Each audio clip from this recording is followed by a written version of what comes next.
I'm so pleased to see so many of you here today with your lunches, so that was smart. I hope you guys have snacks. And I just really want to extend a very warm welcome to all of you today for these information privacy events that we'll be holding this afternoon here at FIMS. As you know, it's really a special event to have a speaker come in and share of her time. And today we have a panel of 3 esteemed women speakers. So we will not be appearing on Congrats, You've Got an All-Male Panel, for those of you who know that got to make a new Tumblr. Yeah, we need a new Tumblr, so someone whip that up right now. Before I have a chance to introduce our guests today, I just wanted to extend a few thanks to people who helped put this together. I'd like to acknowledge Dr. Paulette Rothbauer for, in her role as LIS coordinator, for providing the refreshments and snacks that we'll enjoy after this session. So for those of you who didn't bring your lunch, just hang on. Yeah, I'd like to thank Ella Young and Ann Seabrook in the Dean's office for helping us coordinate. I'd like to extend my thanks to Erin Carroll and Paul for filming this for the students who couldn't participate and for our other constituents who will watch later on. I'd like to thank Matt Ward from the IT office for his help making all of this happen and for general enthusiasm as well. So thanks to all of you who helped us throw this event together. It's really exciting. But onto the main feature, which is not me either. I'm going to take a seat in a moment. I would like to introduce our 3 speakers today and our 3 panelists. Our first introduction will be of Alison Macrina, who is to my left here. Some of you have had an opportunity to follow her activities in the news. She's gotten a lot of press around her work, but to give you a more formal bio, Alison is in fact a librarian herself. She's also a privacy activist, and she's the founder and the director of the Library Freedom Project, which is an initiative aiming to make real the promise of intellectual freedom in libraries by teaching librarians, such as yourselves and your friends, in your local communities about surveillance threats, privacy rights, and law and privacy protecting technology tools to help safeguard your digital freedoms. And that's something we'll be attending to this afternoon in our hands-on session with Alison. She is passionate about connecting surveillance issues to larger global struggles for justice, demystifying privacy and security technologies for ordinary users, and resisting an internet controlled by a handful of intelligence agencies and giant multinational corporations. If that sounds good to you, you're in the right place. But when she's not doing any of that, she's reading, okay? So she is near and dear to our heart there. Coming in, beaming in from Skype, beaming in from the internet right now, is datejie Cheko Green, who is a member of the FIMS community here and has been for the past academic year. Datejie is a strategic organizer, educator, scholar, media producer, and advocate. She has more than 25 years combined experience in media, community, equity, labor, arts, and international solidarity work. In the 2010s, her projects have found community under the discourse of precarity. Currently, she's developing Solidarity Conscious as a way to both frame and orient her intersectional decolonial, people-to-people focused knowledge production and praxis. And you can find Datejie on Twitter at Seek Solidarity. Thank you for joining us from Toronto. And, I'm glad to be here. Thank you. And finally, I would like to introduce Dr. Jacquelyn Burkell, whom some of you may already know. But Dr. Burkell is an associate professor here at FIMS, as well as our assistant dean of research. And she is herself a trained psychologist, yes, and has a PhD from the University of Western Ontario herself. So you can't get enough of Western, can you? No. Her research focuses on the social implications of technology with a particular emphasis on privacy in the online context. She's a co-investigator on the Equality Project, a partnership grant funded by SSHRC, examining the impact of social networking and behavioral tracking on the experiences of Canadian youth, with a particular emphasis on cyberbullying. Her recent projects include an exploration of the privacy norms and values evident in online social networking communities, funded by the Office of the Privacy Commissioner of Canada, which is an office in Canada, which is amazing, right? You guys know I'm American, right? I'm always blown away by that stuff. And is also working on an assessment of behavioral tracking practices of consumer health information websites funded by the same organization. And we're very pleased to have all 3 of you here today. So please give them a warm round of applause and welcome them. Thank you for joining us. And our format today will be that each speaker will have a bit of time to share a bit about her work and perspective on the issue of information privacy, and that is a very broad and sort of open-ended topic. So we'll see where it takes us. And after that, we'll have time for a bit of engagement with the audience and doing some Q&A, which I will attempt to facilitate. So thank you very much. Take it away. Thank you, guys. I'm going to keep my little pocket tracking device up here with me because I want to make sure that I don't go too much over time. I'll try to keep it brief because I really want to hear from you guys. So thinking about why I got started doing info privacy activism, the big reason for me is that the internet is a very hostile place. There are innumerable threats to privacy on the internet, and I like to think of them as sort of in three categories. So the first one is from the government and the intelligence agencies.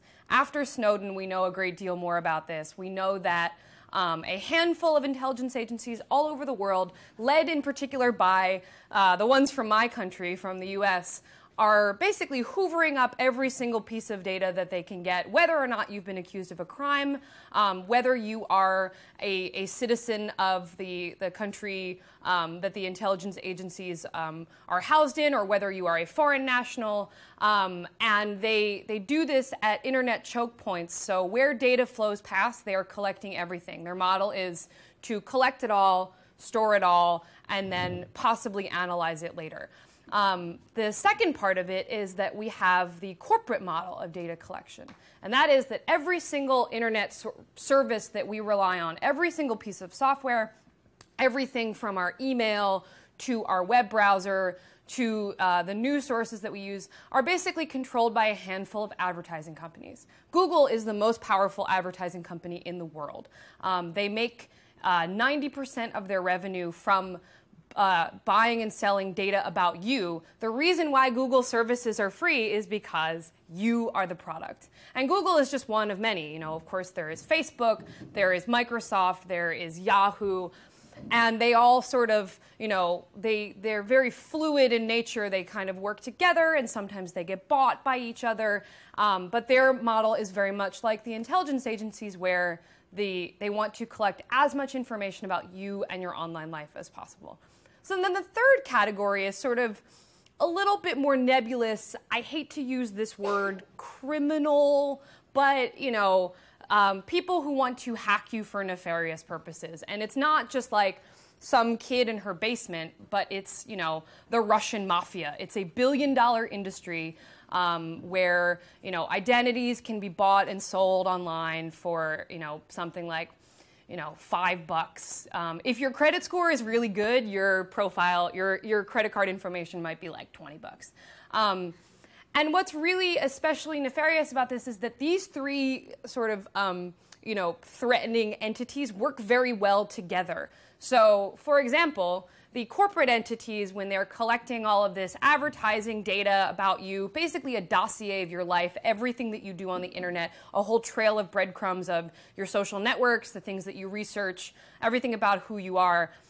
Quite often, they share it very willingly with the intelligence agencies without your consent or your knowledge. The intelligence agencies, for their part, because they are so concerned with weakening software security so that they can get more information, they make it very easy for the criminals to hack into systems and get things about you.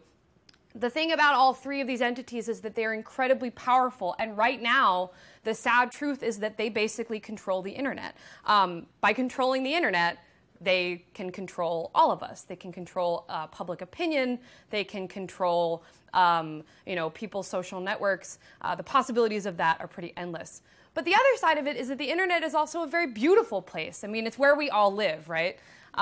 So, you know, David Bowie died recently. Huge loss for humanity.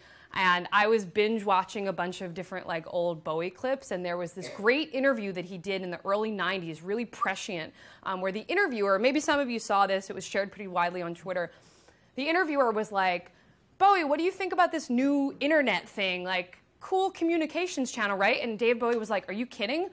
It's not a communications channel. It's an alien life form. It has come to this planet to change everything. And he recognized this in the early 90s.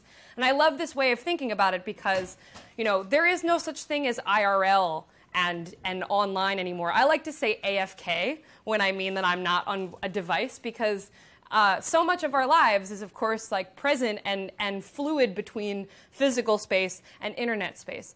And my education, you know, I went to college and I went to grad school. All that was great, but my real education happened on the internet. My political identity, all of my friends, everything about the work that I'm doing now, I learned by being on the internet. So this is the most amazing thing that we have, and it is worth saving. And it's only in its adolescence. What it's going to become is something much more beautiful and powerful, but we have to be able to be the ones to control it. So privacy is a huge part of that, because, you know, the loss of privacy is not just, you know, oh, well, Google has this information about me, and that's sort of tragic. Privacy and the control of information is so closely related to bigger struggles for justice.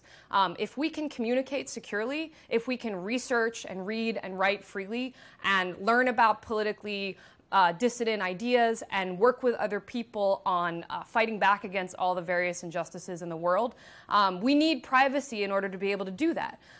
So that is really something that I think is amazing about our profession, is that we've recognized that relationship for a long time.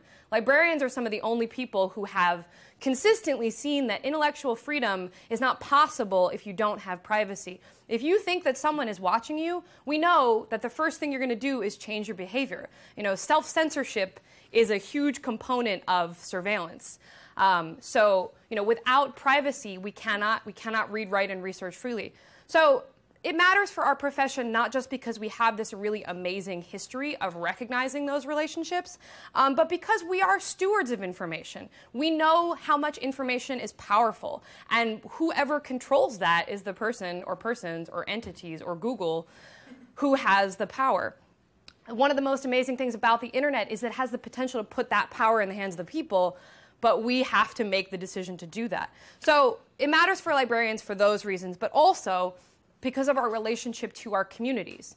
And we see the way that privacy can affect real people materially. We see the way that surveillance has an effect on marginalized people much more than it does the general population. So for example, a Muslim family, their experience of surveillance, especially in the US with really horrible and insidious intelligence agencies and law enforcement who profile and target people in those communities, their experience of surveillance is something that is sometimes a matter of life and death. So, you know, we, in libraries, because we have those relationships to our communities and we see the way that people experience these technologies differently, I think it's really easy for us to understand just how important these things are. It's also really important because of the political nature of our profession. People who like to pretend that librarianship is neutral, I mean, you guys have heard from, you know, you're nodding your head over here. We know already what the opinions of some of your professors are, but the frank truth is that if libraries had not existed, you know, if they had not been created as public entities a few hundred years ago, there's no possible way that they would get created in 2016. Imagine a world where there were no libraries. And I'm not just talking about public libraries. Obviously, this is all of them. But let's just, for sake of example, let's just talk about public libraries. Could you imagine in this era of the destruction of public resources and public space and the commodification of information and data that somebody would be like, let's make a place that anyone can go and check out things for free or just be, and they don't even have to be a taxpayer. They can sleep if they want to, and that's totally fine. This would not exist. So we can pretend like this is not a politicized profession, but we are doing ourselves a major disservice because we're the only game in town that's doing what we do.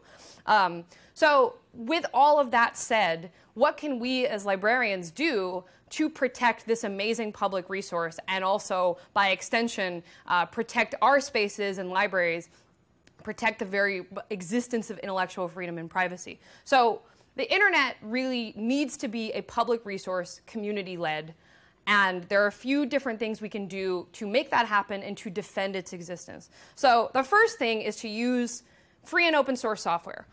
Free and open source software, sort of The opposite of it is proprietary software. What that means is basically free and open source means that the source code is shared openly. Anyone can view it, they can modify it, they can make changes to it if they want to. And it doesn't actually matter if you are not a programmer and you don't know how to do this, because there's a community of thousands of people all over the world who are working on this software to strengthen it and make it better. Why does transparency of code have a relationship to privacy? Well, we know how intelligence agencies love to put backdoors in software. They love to sneak things in there, and if it's proprietary, we will never know what kind of negotiation we're making with that black box.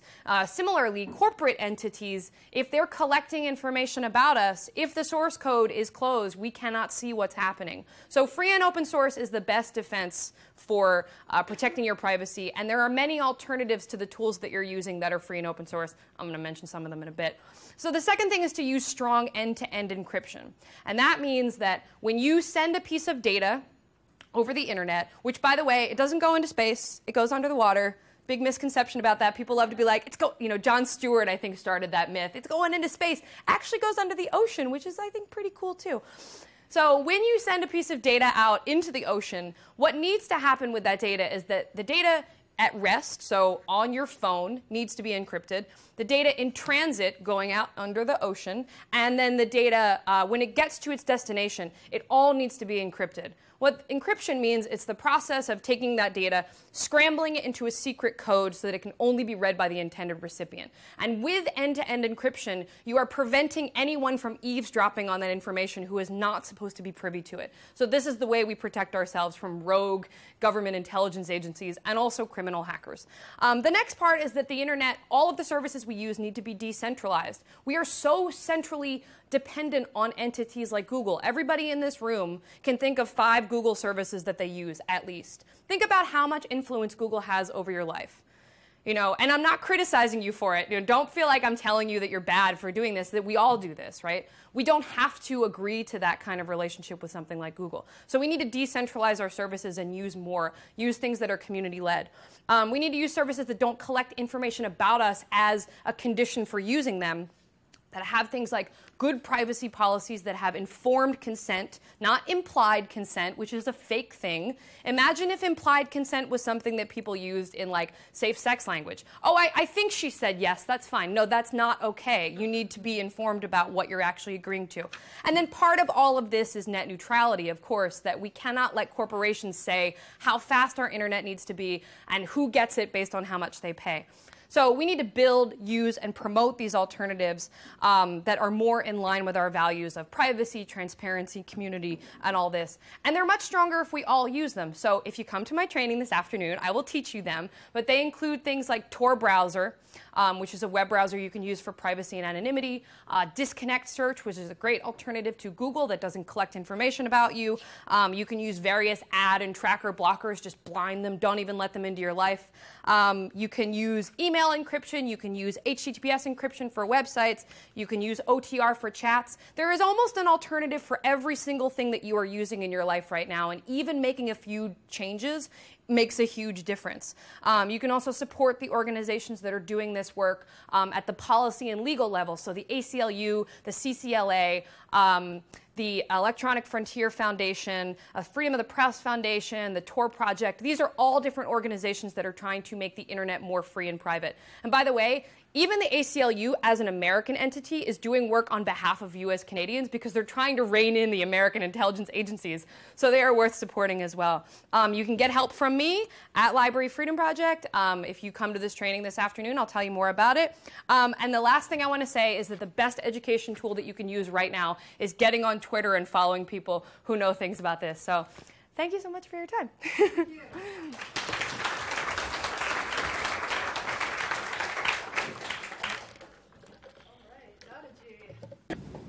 Hello, everyone. Can you hear me okay?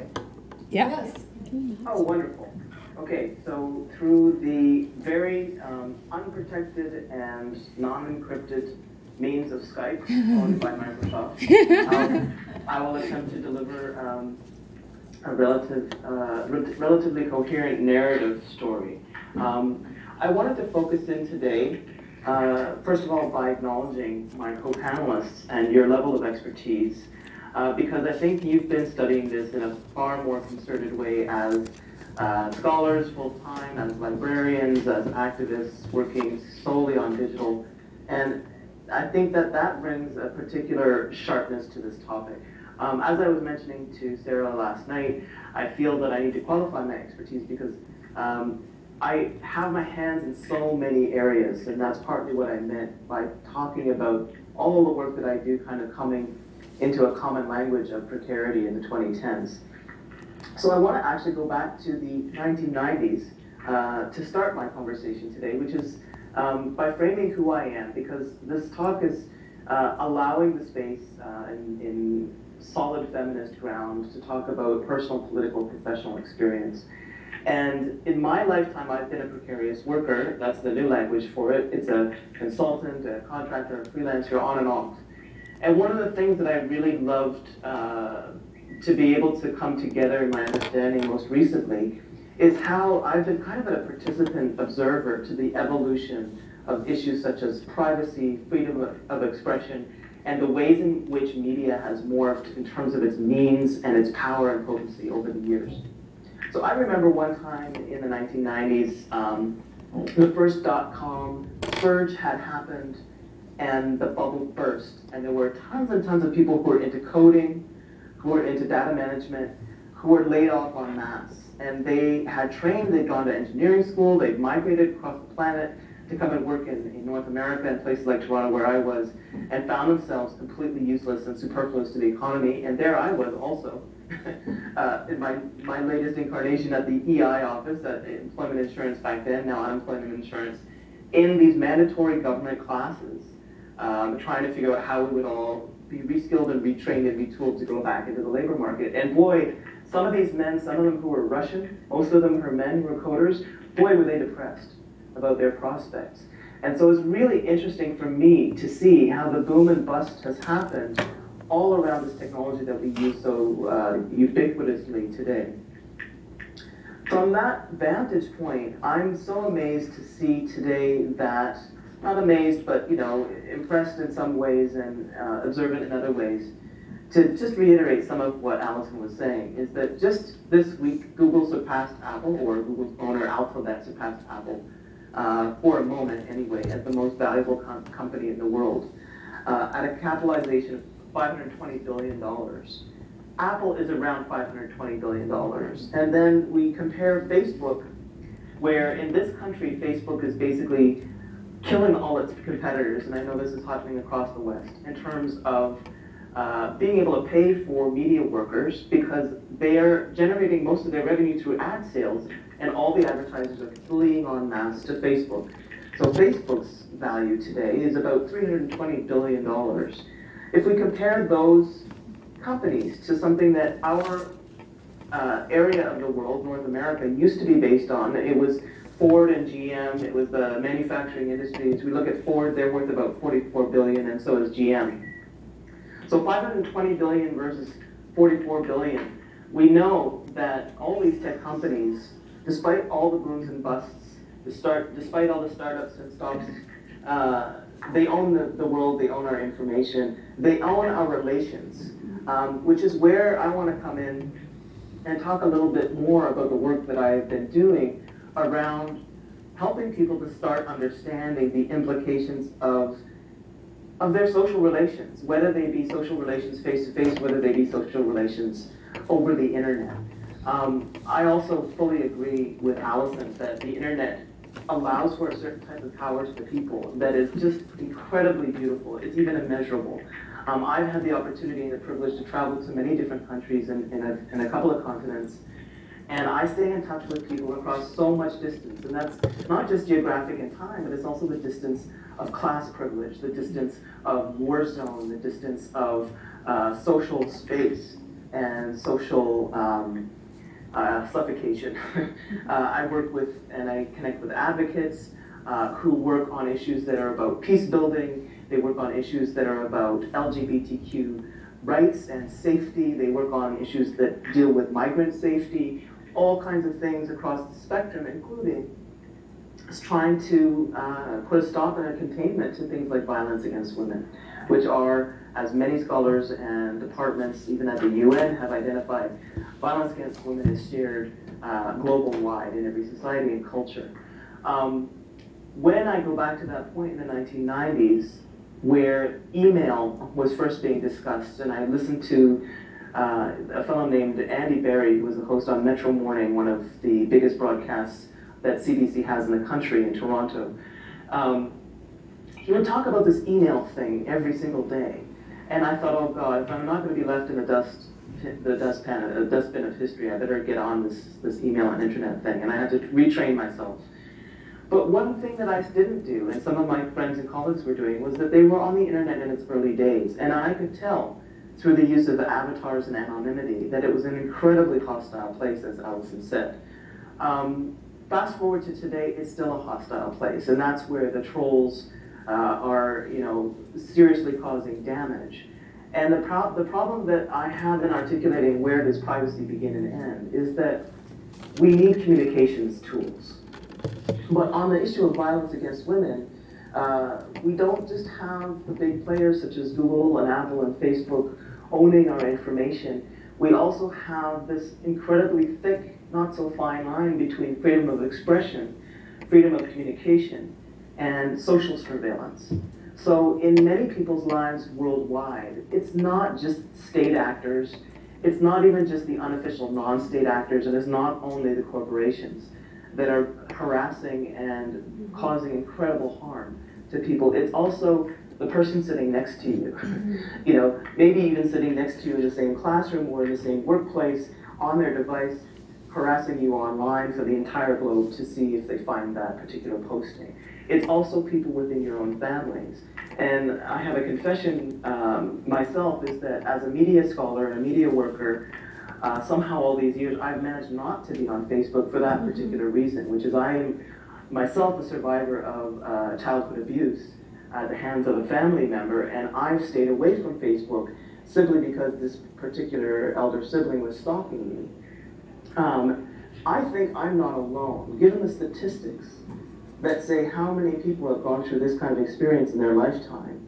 We are all subject to interpersonal violations of our privacy, whether we post something that's clear and courageously open and disclosing about ourselves or not. We are all subject to these threats. And so when I talk about this notion of solidarity conscious and people to people, here's what I mean. I'll just spend a couple minutes articulating it and then pass the torch to Jackie. I spent a bit of time in South Sudan in the mid-2000s, and that time I was a freelance journalist covering what women had done to try and bring peace to that environment. And they had gone through a very, very extensive peace-building process that they ended up, through the New Sudan Council of Churches, naming people-to-people peace-building. And I want to give them full and absolute credit for not just this concept, but this praxis, because even though it was happening in an ecumenical context, it defies any particular faith, any particular denomination, any particular political leaning, and it's about coming back to the basics of how do we want to relate to each other? How do we want to live not just harassment-free, but in a sense of community, in a sense of possibility, in a sense of sustainability.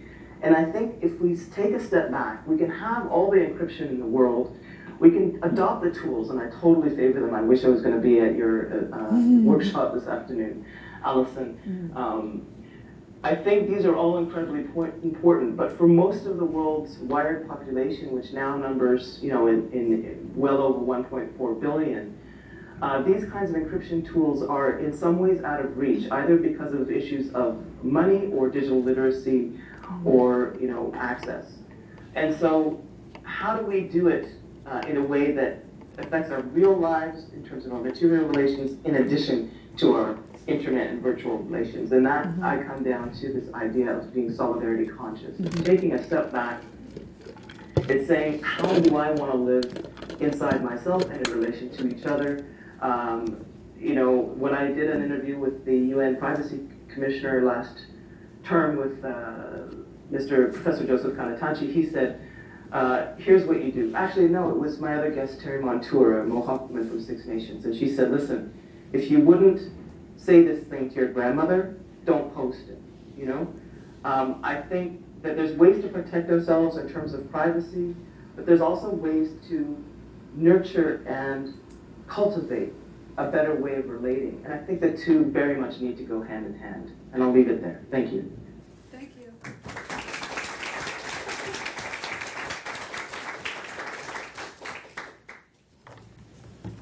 Wow. So I think all incredibly important points to make. And I want to... Alison started by listing 3 actors who are creating privacy risks online: the government, corporations, and the criminal aspect. And I want to add a 4th, I think, signaled maybe by datejie's contribution right now, and that would be your mother, or your brother, or your sister, or your best friend, or your ex-boyfriend, or your current boyfriend. And I am going to also say that a lot of you are practicing surveillance. Now, I'm not accusing you of anything. I'm actually just reflecting the fact of the way in which, pragmatically, in a very real way, we use particularly social networking technologies in our lives. We have come to depend on them. They are interwoven into our lives in ways that would have been unimaginable, absolutely unimaginable when I was a teenager. And yet, for many of the people here, life without these kinds of social technologies and the sorts of social surveillance or participation, I don't care what you want to call it, without those capacities, life is absolutely unimaginable. There was an interesting study that was done, an interesting intervention, it was a few years ago in the US where, I can't remember who it was, asked kids to go without Facebook for a day, and chaos erupted. Now, maybe it's not Facebook now. My son is using Instagram, I think. I don't know. I have a hard time keeping up with it. But the reality is that his life, and to some extent your lives, and certainly the lives of people who come after you in this environment that now is fully technologized, they're going to be dependent on the sorts of technologies and the sorts of software facilitations that we have available to us. We rely on the internet. It's not just that. So I am a person who loses receipts. I am terrible with pieces of paper. And when I go into Best Buy and I buy an expensive piece of technology and they say to me, would you like us to email you that receipt and we'll hold a copy of it for you? I'm aware that there's risks associated with that. I'm aware, as you would be, that I'm giving away my privacy in doing that. I weigh it, and in the balance, it's worth it for me. I online bank. I'm well aware of the privacy risks associated with that. I do it because for convenience sake, and that is non-trivial. I'm not trivializing my motivations or anybody else's. It is non-trivial for me that that works. So the issues that have been raised here are of critical importance, and I can tell you from the work that I've done over and over and over and over again with people in their everyday lives is that while privacy advocates, and I work with them, and I understand this perspective, talk about the importance of privacy and all of the risks that we're experiencing on the ground, every single one of us on a day-to-day basis makes, in an intelligent, thoughtful, and relatively careful way, privacy risky decisions. Why do we do it? Because we're balancing things. Why do we do it? Because the refrain that you hear all the time is, I've got nothing to hide. The reality is that's perfectly true for most of us.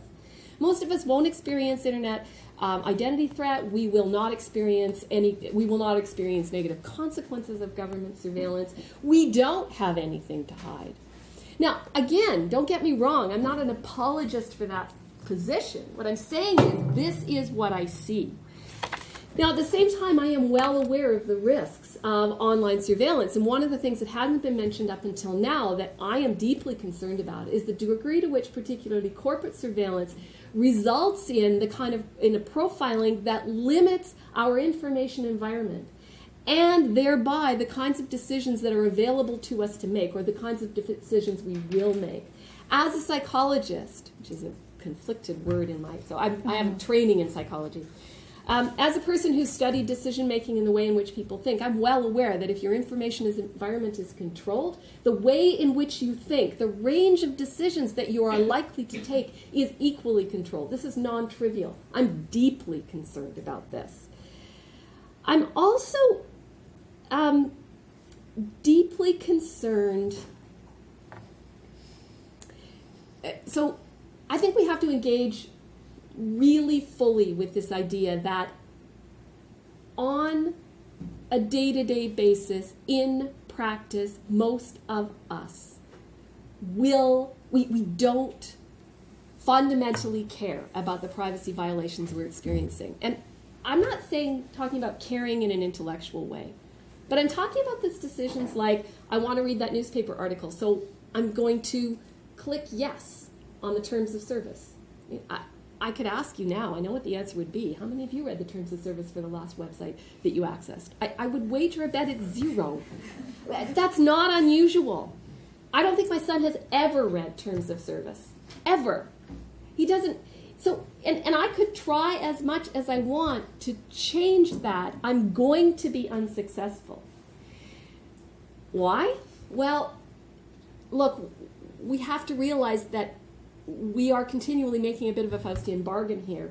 It's all very well and good and important, I think, to say there are alternatives to the kinds of services like Facebook that are taking our money, our information, and selling it. We know that. That is their corporate model.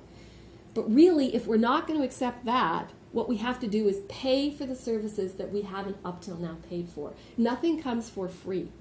If the exchange hasn't been made evident to us, and it hasn't, that's a problem.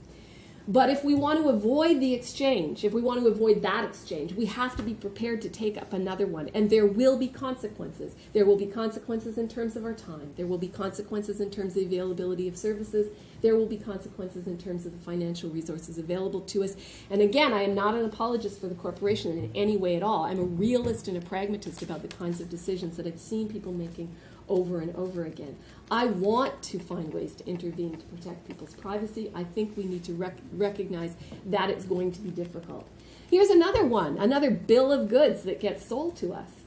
We are constantly told, and in an era where we feel concerned about our security, we're constantly told, and we buy the story, that there is a necessary and natural trade-off between security and privacy. Anybody who's gone through an airport, to an airport in the last 15 years will understand how there have been encroachments in our personal privacy at those points. And why?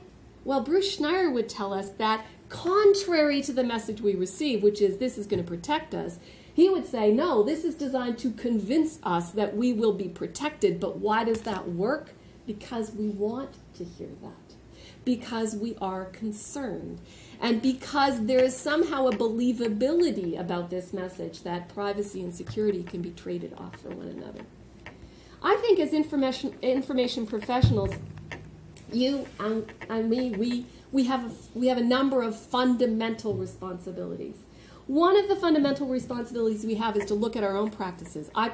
I absolutely agree that information professionals have had a long-standing understanding of the necessity of privacy. I can tell you that in practice, in my own research, I've seen that fall apart. I did a piece of work, admittedly it was maybe a little less than 10 years ago now, looking at privacy policies in public libraries in Ontario. They were abysmal. The privacy practices of public libraries in Ontario with respect to the protection of the personal information of their patrons, abysmal.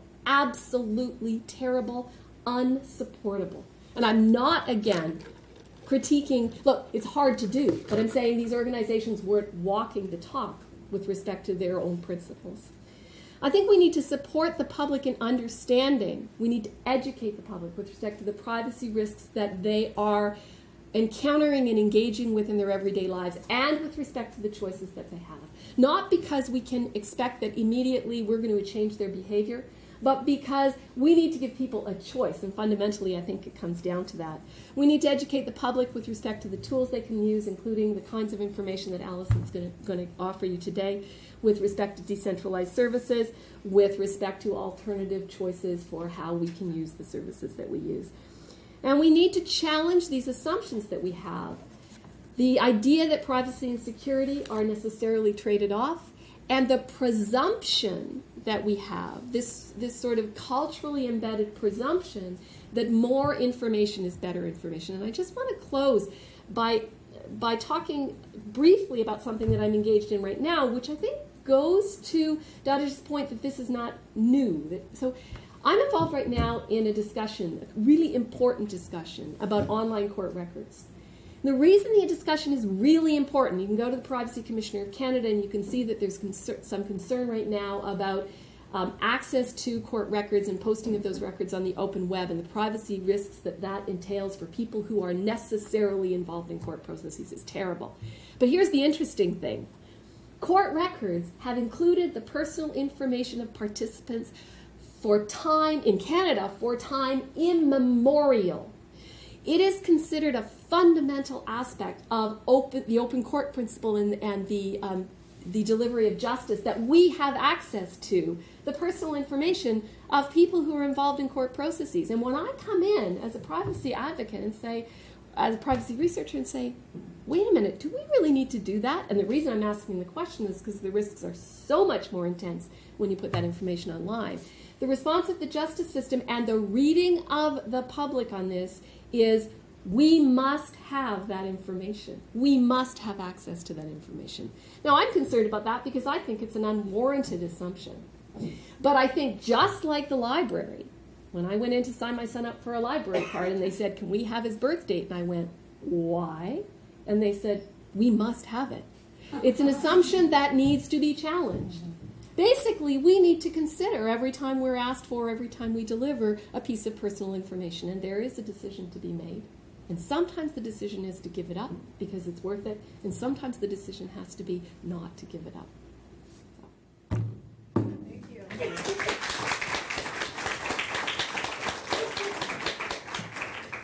So, thank you to all three of you for your opening comments, and I thought it might be nice to give you a minute to follow up on anything that you'd like to respond to that was said by a co-panelist, and then we can open up the floor for some Q&A. Alison, I saw you furiously taking notes, so I thought maybe you're looking right at me. Yes. Well, thank you both for your comments. There are so many things I want to respond to with both, but I don't want to take up all the time. There's something in particular that you said, datejie, that I completely neglected, but I'm blaming the fact that I only had a short amount of time. I love what you have to say about global solidarity, and I want to point out that with free software, free and open source software alternatives, and the movement of people who are trying to make alternatives to the services that we use that collect information and violate our basic freedoms. Global solidarity is a huge focus, especially access, especially the fact that most people in the world are using, for example, out-of-date Android phones, if they have mobile devices at all. And that we definitely don't want to create a digital apartheid. Well, there already is one, obviously, but we don't want to encourage that any further. So I just want to mention that the alternatives that I'm referring to, one of the great things about them is that they are they've been designed to help solve these problems. For example, Tor browser exists for Android. It can run on old Android software. It can run on old hardware. Linux operating systems, which are free and open source, work beautifully on out-of-date hardware. And that is something that is absolutely not true about the proprietary systems. And while it is by no means perfect, it's certainly something that the movement of people doing this are majority in the West, but they are considering what the realities are for people in the global South, for example. Just one other thing I want to say about that is that anti-surveillance tools are really wonderful for getting through nation-state firewalls as well. So a huge population of Tor users are in China, are in Iran, are in Ethiopia, are in countries where people can't even get onto Facebook and Google. They can't even get to the bad proprietary services because the internet is so censored. And Tor is something that helps them. So I just wanted to add that, just so you know, it is something that is certainly of consideration, of huge consideration. So. I don't know if you don't mind, I'd just like to say thank you so much for that, because I mean, I'm making, again, I'm also abbreviated, so I know that totally, yeah. we're trying to jam a lot in here, but I think the point that I'm trying to make is that I feel like, you know, part of my emphasis is on the live person relationships, is that I think when, in the instance that you're describing, Jackie, which is that we're being sold a bill of goods in terms of, you know, if you give over all your private information, it'll keep you safer, right? I think when down comes to down, whether the electricity is on and the internet is plugged in and we can communicate, or whether there's nothing, we didn't need to turned to each other for safety and security. So if the data that's being collected then is used against us by whatever state actors or institutions that are saying, no, you're not allowed, you're not legitimate, if we have built up at least some of the material relations of being with each other, then we have each other as some kind of backup and safekeeping. I am so glad to hear about Tor, and that's another reason why I'm so happy to be on this panel and to be learning so much about this, and I'm going to be, clipping people's notes from your workshop this afternoon. Yeah, I think we'll have to do a lot of... These kinds of tools are really so incredibly important. I'm aware of them being very much used in the human rights defenders sort of global movement right now. And there's a very organized set of institutions based in Europe that are working on these fronts and specifically seeking and teaching workshops on digital security for human rights defenders. And also in the realm of freelance journalists, very, very much. They've been working on these things as well. They're using probably many of the things that we know about. But I think what it really is, it's about the fact that those people are going and teaching other people to the best of their ability, and then networks that grow. And the networks, I hope, it's the best of their extent, are also intergenerational, because folks like me, and I'm only in my mid-40s, I don't have the headspace to go learning how to code. But folks younger than me can pick that up and can share that window of information. And I think that's where real solidarity and real community is going to continue to grow. I know absolutely that you're building it through your project, Library Freedom Project. But that's what I think is so important. And to speak to Jackie's point as well around all these institutions that we kind of just, we become kind of shrunken and smaller each time. We go to the library and they say, we need your birthday. I was at, I don't know, some grocery store the other day and they said, we have your postal code so we can track. And I'm just like, I just want to have my bread. Can I get my bread if I don't give you my info? So kudos to both of you. I'm really sorry, but I'm probably not going to comment. Again, I'll listen for another 5 minutes and then I have to go teach. Thank you. Thank you. Thank you. Yeah, just to follow up too, one of the things that we're hoping to produce here at FIMS with Alison's workshop today is to develop a community of peer-to-peer learning where we can support each other as we begin to use these tools at FIMS. And so if you're missing it today, hopefully you can connect with someone who's a part of the workshop and we'll help you out from there. Jackie. I'm good, because hey. All right. All right, thank you. So I think at this point I'd like to open it up for any questions or comments from the floor, and I'm sure we'll have quite a few, whether it's about some comments that have been made or if you'd like to delve into some more particulars around some of the work Alison is doing with her technologies or her foundation in general, or anything for anyone else. Yes, Lynn. I just wondered, do you have a website for your Library Freedom Project? LibraryFreedomProject.org. And on there, do you talk about these tools that you'll be showing? So I have, there's a menu tab for resources, and one of the things that we do at Library Freedom Project is we teach librarians about doing public education. So we're not just trying to get librarians to start using these tools, but to teach them and use them in libraries. So there's a bunch of curriculum on the site that are meant to be patron-facing, but you can use them as well. And it's all under a permissive open source license. It's all Creative Commons. So you're welcome to take it and reuse it as you want to. Paulette? Thank you, first of all. I feel like my mind's been blown. A great feeling. So I have a question. I don't know. I think it's actually just a suspicion that, and Jackie, I think it speaks mostly to what you were saying, but sort of to the whole panel. And it's just this idea, because I understand completely that people make trade-offs for convenience that are sometimes well-reasoned and sometimes aren't, right?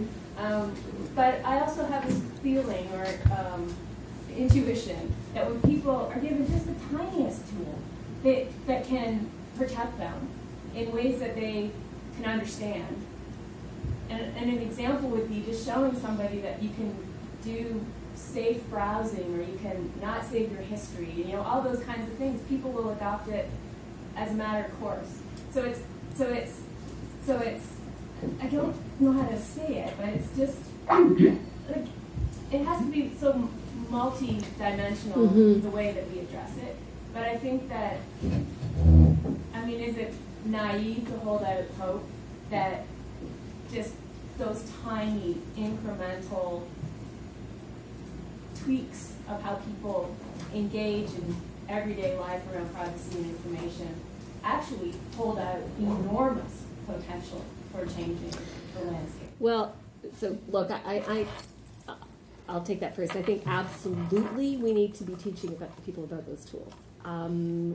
I would say no, they're not going to adopt them universally. Absolutely not. And I think, quite frankly, what we miss is the fact that by and large, look, not by and large, at least in some cases, people are making somewhat informed, pretty consistent decisions that they're not going to change their practices. It's because they don't experience a real risk, and that's not a demented position.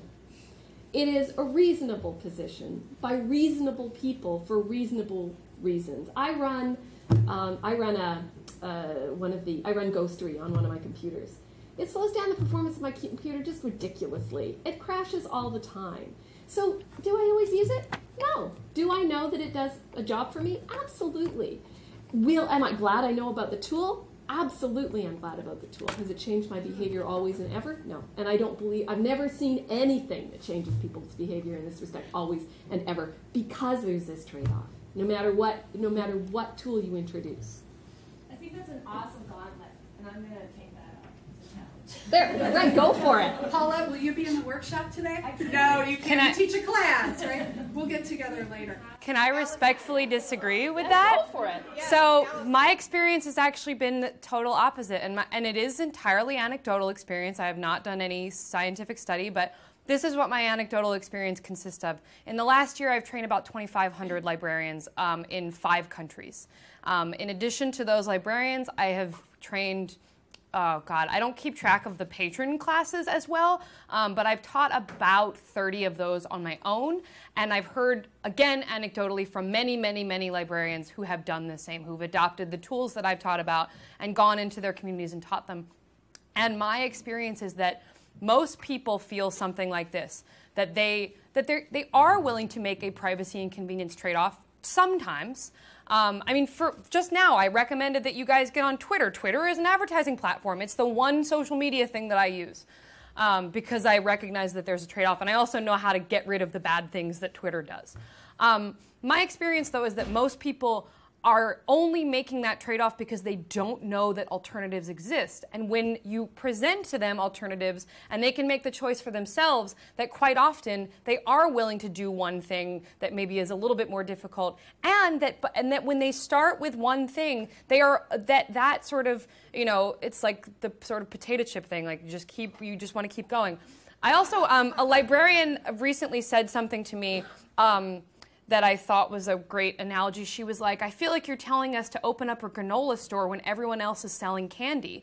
And I'm like, yeah, don't you get it? No one else is selling granola. There's going to be a rush on granola, and we're going to be the only ones who have it. And so maybe most people are going to continue choosing candy, but what I've observed in the work that I've been doing the last few years is that there is definitely a shift happening in the public imagination. It started after Snowden. It's been progressing and gaining in more momentum as we see more privacy violations happen all the time. And one last thing I want to say, I'm sorry, but Ghostery is a bad tool because it's actually it's collecting information about the kind of people who use advertising blockers, and it is selling them back to the advertisers. I'm going to tell you a better one. It's called Privacy Badger, and it does the same thing. It will not slow down the performance of your computer. So, you know, I just want to mention that because you don't have to. There doesn't have to be a huge compromise. It doesn't have to be, oh, now my computer is working badly. That is definitely true for some things. You know, there's a process of creating better tools. We are competing with multi-billion-dollar companies who make amazing products because they're making all this money off you. And so the alternatives are sometimes, they can be a little bit slower, unwieldy, but they're getting so much better all the time. And if you start using them today, the world that you are entering is so much different than the one that I did when I started using this stuff, when it was like really, really bad. So yeah, I would say that people, they are so desperate for something different. As soon as you introduce them to something new, or you say even just changing Google search to disconnect or DuckDuckGo, people are thrilled that an alternative exists, and so that has been my experience of it. Back here. Oh yeah, I was going to ask for some other search engines because like the more classes that we do, like the more Google stuff and like doing all our results and stuff. I was wondering if you have a better, less, shaped by what it wants from you. Yeah.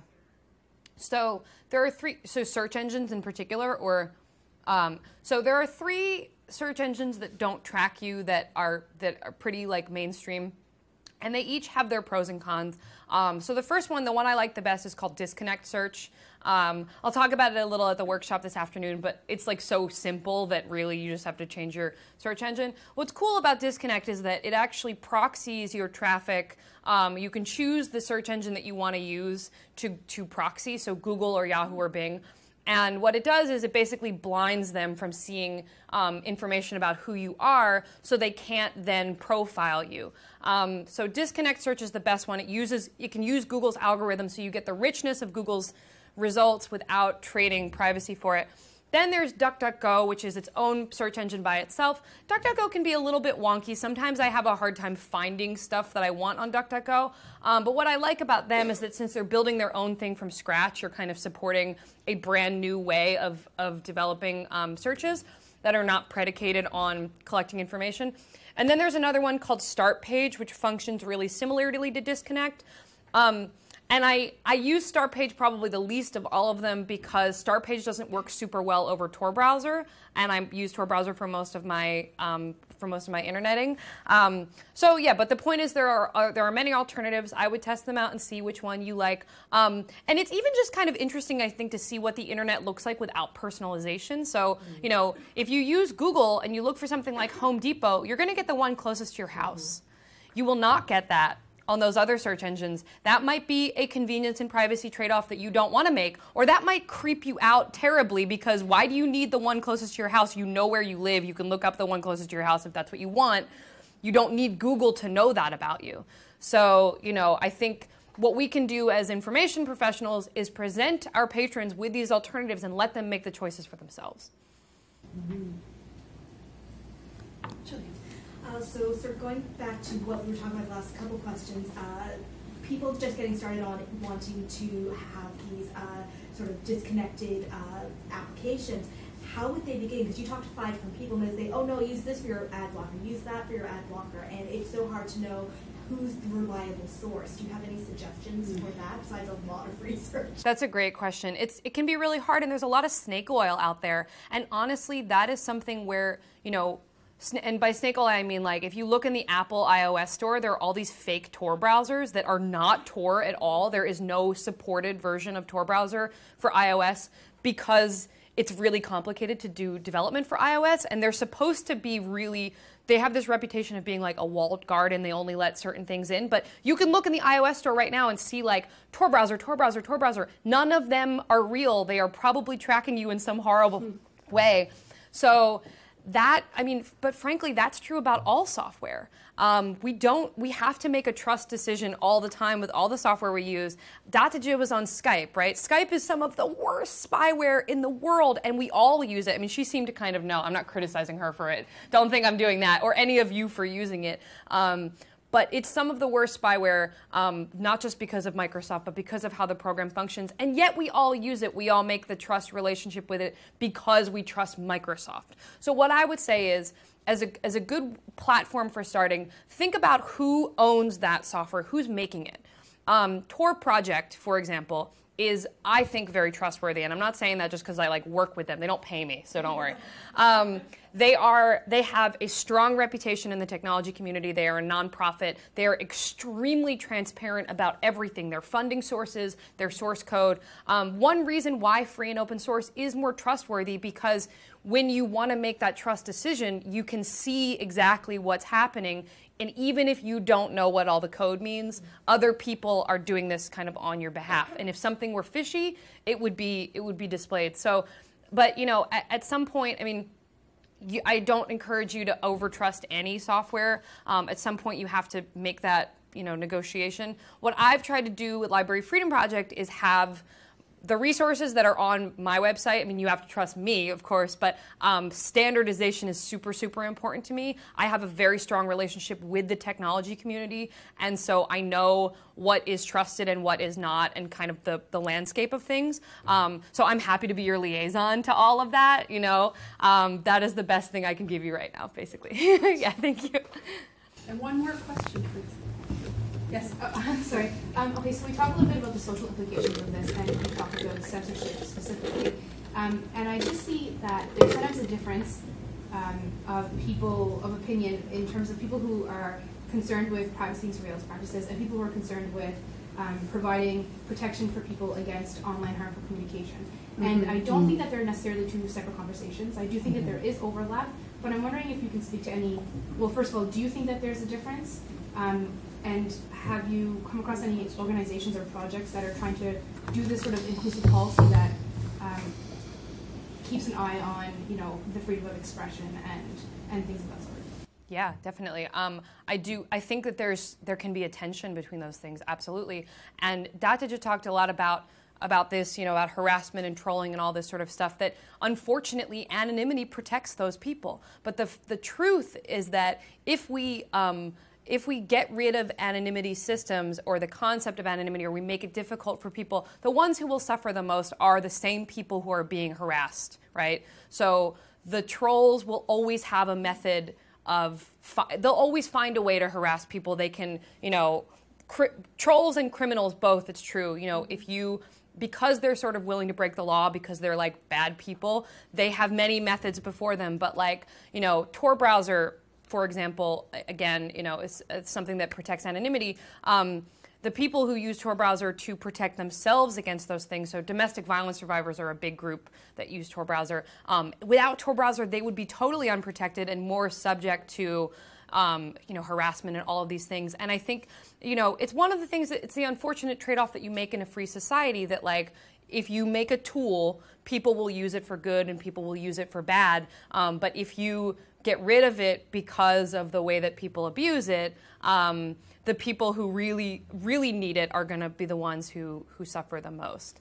I don't know if that really answers your question. No, yeah, okay. So would you say that a solution might, not a solution, but looking for a solution might lie in the technology we use and not creating policy? Oh, I think it's both. I mean, and so you asked too about places that are working on this. So Tactical Tech Collective is one organization that's working a great deal on the sort of tension between working out social justice things and technology. I'm not like a techno-determinist at all. I think there's policy stuff. I think that we have to change the law. We have to use good technology. And like datejie just said, we have to build the communities that we want to see.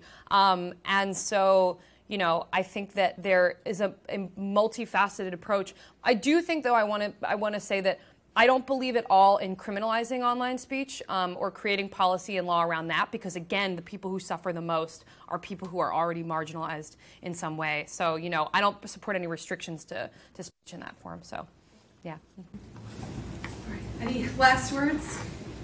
So I think on that note, we will transition next door to snacks, coffee, and more chat. I have stickers, by the way, if you guys want to come take my stickers. Thank you. Please.